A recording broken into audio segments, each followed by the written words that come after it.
Hi, I'm Paul Condrat, and I've been a ski coach for many years, and what I'm going to walk you through today is a process by which you can maintain race skis both for training and racing in a very efficient way and get a lot of your life back of time savings. So the first thing that you need to understand when tuning, especially a race ski, any ski really, but especially a race ski, is that you have to start with a good stone grind. Just buying a new pair of skis does not mean that you have a good surface to race on. Skis tend to be not prepared properly from the factory, and you need to have them stone ground and tuned to certain specifications. So what the stone grind will do is it will get your base perfectly flat, and then that's the main thing that it will do. And then the secondary thing that we'll do, and I don't know if we can zoom in with the camera to see some of these little micro channels in the structure of the base. You able to see that? Kind of. Okay. So what those micro channels do is as the ski glides across the snow, the friction melts the snow, and these micro channels allow that moisture to escape from underneath the ski, kind of like a tread on a tire almost of your car. The second thing that they'll do when they set up that initial stone grind and tune is they're going to set what you call the base edge bevel and the side edge bevel. So if you picture that perfectly flat ski, and if the sides of your ski were perfectly flat like a box, the base edge bevel is they file the edges to a slight angle. That angle is going to be somewhere between 0.5 and 0.75 degrees for most of the skis that we'll race on. And then the side edge is the angle that they file the edges at on the sides of the ski in order to give a nice sharp angle for the ski to bite into the ice. It's really important to start there because without that setup, the skis may or may not perform. Some come out of the wrapper okay, but for the most part, you really need to start off that way. And especially if you buy a used pair of skis, it's also good to have that stone grind done once in a while. I often get asked, how often should you have that stone grind done? You don't need to have that done every season. Take it to a good shop, a reputable shop that does good stone grinds. You can talk to your coaches about where they would recommend.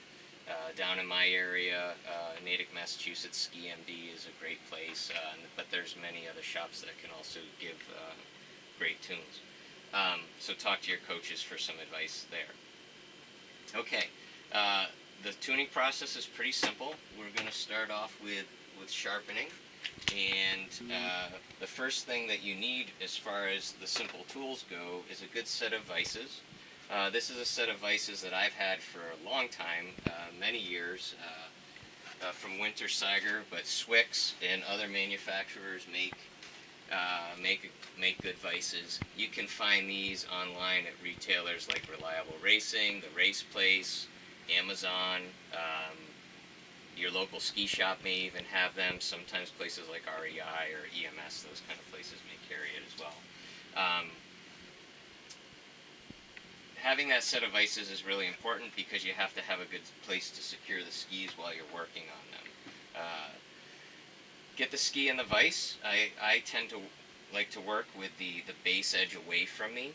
That's just how I've kind of gotten used to using my hand tools. Sometimes people vary that, but this I find to be the best way to do it. You need a good set of brake retaining rubber bands. These are heavy duty rubber bands. You can buy some that are specific to skiing, or you can just buy some really heavy rubber bands. Anything that's strong enough to pull the brake out of the way and hold it out of your way while you're working is sufficient.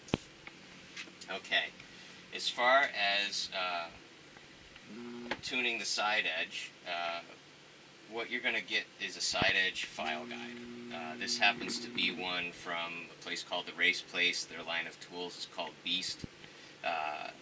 And these come in a very adjustable angles. And if we can zoom in on this tool right into this corner, there's a little 3 on this plate, meaning that this side edge file guide is meant to file that side edge at a 3-degree angle. So in that file guide, in this case is a file from Swix. There's many ski specific files. You don't want to just use a general file from the hardware store. Get something that's specific. These are very fine files manufactured to pretty good tolerances. This one's from Swix. There's others on the marketplace, but so this tool, it's got a glide plate that will glide along the base, and your file, you'll see here, happens to have an arrow on it. That is the direction you need to pull the file in order for it to sharpen the ski. So in this case, you put that glide plate against the bottom of the ski and then just gently pull back.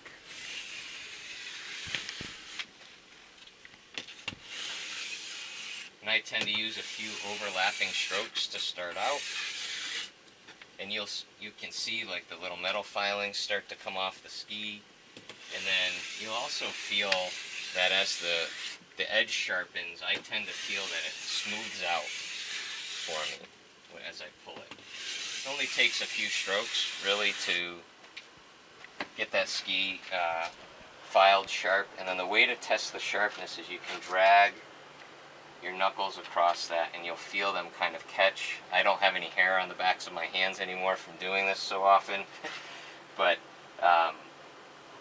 that will really get that edge sharp, and sometimes you have to go back and do it, a second time, just until you feel that sharpness catch. Now, one important thing and another tool to have is a sidewall planer. Now, what this tool does, when you look at the edge of your ski, you'll see that there's plastic material that goes right up to the edge of the metal on the edges. Now, as you continue to file away, you'll get down to that plastic. You'll feel that with your file because you won't be able to sharpen the ski. You'll just feel the file sort of gliding along. So this tool is it's a really easy tool. This one happens to be from Swix. There's others on the marketplace. There's even a few models of your side file guide that might have a attachment to do side edge planing. And this just drags across the edge of the ski. It's got some little rollers that make it really easy to guide along, and that'll cut away that excess plastic, clean it out. I like to, after I file it, give it a quick wipe with a paper towel to get those filings out of the way. If you're trying to do this like in your kitchen or somewhere, I'm just in my basement and I clean up with my shop vac after. You'll want to put a drop cloth down or something. So that's how to tune that side. Now we're going to tune the other side. So if you'll notice, I'll just flip the ski around. So I went tip to tail last time. Now I'm going to go tail to tip. And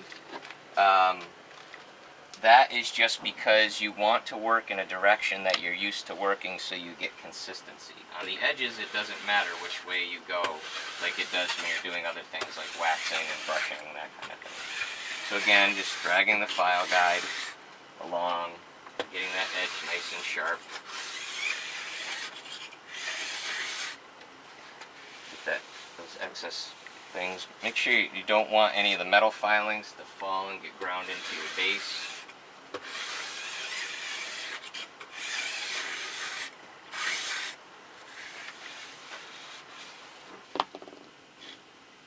That ski's nice and sharp.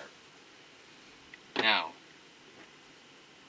while you can go out there and you can buy base edge bevel guides, my recommendation is to never touch that base edge, ever. I mentioned the angles there. Those angles are really critical, especially with today's shaped skis, to maintaining really high performance in the skis. As you file it, even if you were using, say your base edge was set to a 1/2 degree, even if you used a 1/2 degree base bevel, over time you take a little bit of material away and you will make that angle more and more and more. And I've seen skis get really bad and have like 6 degrees. When a ski gets beyond 1 degree, so I talked about 0.5 to 0.75, once it gets to about 1 degree or greater, slalom skis and GS skis, like most of our racers are on, are just not going to perform, and then you need to get the ski re-stone ground. So I never touch that. I've never really ever had to touch that base edge. Every now and then, maybe you'll hit a rock or something. Sometimes I'll polish that out with a diamond stone and just kind of make sure that I get the burr off, but I don't really want to take much material away from that base edge. That angle is really critical to the performance of the ski. So we filed it and got the first stage of sharpening done. What I do, I use the same tool that I used for the file guide, and I'll now use a diamond stone. There's a few varieties of diamond stones out there, different grits. This one happens to be a medium grit, which I think is about a 400 grit. You know, I've used 200 to 400. Some people, you want to have a higher polished edge, so a higher number grit for the the higher speed skis. So slalom skis and GS skis, we're not going at speeds that will really make a difference. So a good medium grit will work just fine. And you just drag that over there lightly just to sort of polish out the edge. The file makes it kind of rough. This just smooths it out. Again, you can feel that sharpness. When you put the stone across it, that will really add some sharpness to it. One thing I forgot to show is once you've done the filing and that, you can use a diamond stone, or this is what they call a gummy stone. And just drag it across there and make sure that there's no burrs left from the file along that edge, that it's a nice smooth knife-like edge along the edge of the ski. Same thing on the other side. And I don't know if the mic on the camera is picking this up, but as that diamond stone runs across the edge, you feel it take away any inconsistency in the edge and really make that a nice, smooth, sharp edge. So that's it. So we're done with sharpening. We'll just kind of wipe those edges off. Now, on to waxing. I'm not going to show you how to hot wax today. That's what we would be doing at this step normally. But there's plenty of videos out there. There's a great one from the Race Place. Toco has videos. There's a lot of videos on how to hot wax. Hot waxing is good, but it takes a considerable amount of time and makes quite a mess. So if you're out at your rental ski house and you don't want to make a mess, there's ways to get the tuning done both faster and easier, and it maintains a really good finish on the base of the ski. So a few tools on how to wax the base of the skis. You need a cleaner brush. The one that I have here is a simple handheld brush. It's got some soft brass bristles and some nylon. You could use just the nylon or just a soft brass. It's just sort of a preference. I've used this brush for many years. You can see it's sort of getting worn down. So all you want to do is just brush the base of that ski out. And this is going to take away any of the dirt that got ground into the wax that is left on your ski. Get anything out of those little micro channels that may have built up. There's all kinds of yucky stuff in the snow. You can do that, and then that gets things nice and cleaned up. Now, at that point, this is when, if you were going to hot wax, you would start that process. And like I said, there's other videos. And we're going to go into another process. Another thing that you can do is sometimes you'll notice if you're skiing in the spring that your base will get particularly dirty. You can actually see, dirt, grime, pine pitch, all kinds of things in the springtime. The trick I learned from a World Cup tech was to use some liquid wax for that. And however, instead of spraying it on and letting it dry, if you spray that wax on and then just wipe it off quickly before it dries, the liquid wax has solvents in it, which makes it liquid, and that will draw out any of the impurities that might be on your base while still leaving some wax behind instead of just stripping it. There are other base cleaners that you can buy. If you use those a lot, you can dry out the bases a lot faster. So I've always used that little trick. Again, if you happen to do that, you still need to just sort of brush that out. Get all of that off. Go to my trusty paper towel rack. Wipe that off. And now we're ready for the wax. So, waxing. I mentioned not hot waxing. This is the tool that saves all the time. It's called a ProGlide. You can get it at skimd.com. It's a shop in Natick, Massachusetts, and he co-developed this tool with someone in nearby his shop. And it's very simple. What you can do is you take your wax, and I'm just going to use an all-temperature hydrocarbon wax. This one happens to be Zoom by Dominator. It's been a wax that I've used for many years that I've had a lot of success with, but it's a great training wax, and I've even used it for some races. It's very universal temperature characteristics. But so you rub the wax on like a crayon, just color the base in, and then you use this tool, and this tool creates, by the nature of the type of fabric and the pattern on the fabric, it creates a certain type of friction on the base of the ski and melts the wax into the ski. This has the benefit of being a lot faster than hot waxing, but it also has the benefit of not applying a lot of thermal heat cycling to your ski. A ski is put together with heat and compression when it's built in the factory. So continually applying heat and letting it cool and thermal cycling it can actually take away from the life of the ski.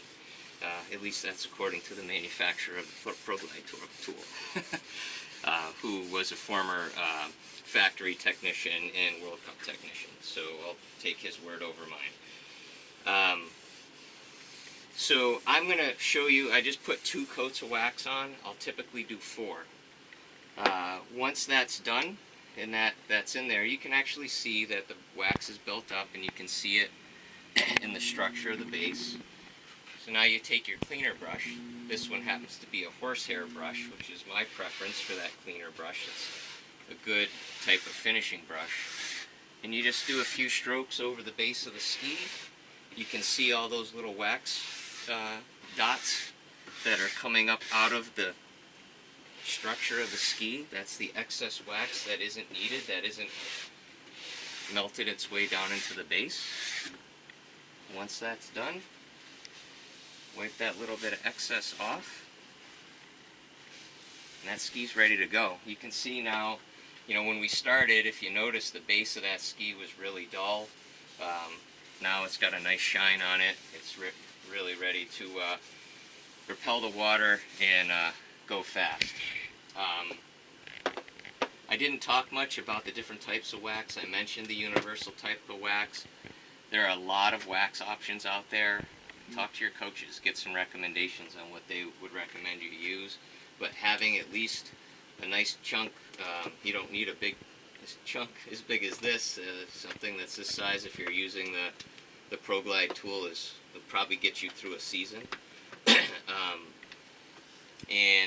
As far as matching temperature, the temperature that you see on the wax does not mean air temperature, it actually means snow temperature. So the little trick that I've used over the years is look at what the temperature does for the 6 hours in front of the race, kind of take the average of that, and the snow will usually fall somewhere pretty close to that. Just a rule of thumb I learned over the years. So that's it. If you have any questions, feel free to email me. My email address is prkondrat@gmail.com. I'm always up for having some geek talk about ski tuning, and look forward to seeing you out on the slopes. Thanks.